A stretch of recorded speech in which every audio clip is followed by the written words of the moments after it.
నిడదవోలు మండలం దుద్దుకూరు వద్ద జరిగిన రోడ్డు ప్రమాదంలో తీవ్రంగా గాయపడ్డ 19 ఏళ్ల గణేష్ వైద్య ఖర్చుల కోసం దాతలు 6,000 రూపాయలతో పాటు 25 కేజీల బియ్యం మంగళవారం అందించి ఆదర్శంగా నిలిచారు.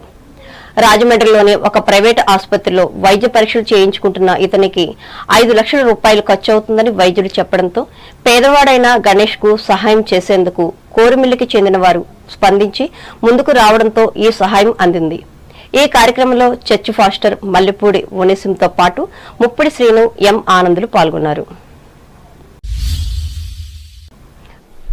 కళాచర్లకు చెందిన ముప్పిడి గణేష్ కు దుద్దుకూరు వద్ద ప్రమాదం జరగగా రాజమండ్రి ఆసుపత్రిలో చికిత్స పొందుతున్నాడు. కోరుమల్లి ప్రార్థనా మందిర ఆధ్వర్యంలో 6,130 రూపాయల నగదు, 25 కేజీల బియ్యాన్ని కళాచర్లో గణేష్ కుటుంబ సభ్యులకు అందజేశారు. పాస్టర్ మల్లెపూడి ఓనేసిం, ముప్పిడి శ్రీను, ఎం ఆనంద్, యాకోబ్, సన్నీ తదితరులు పాల్గొన్నారు.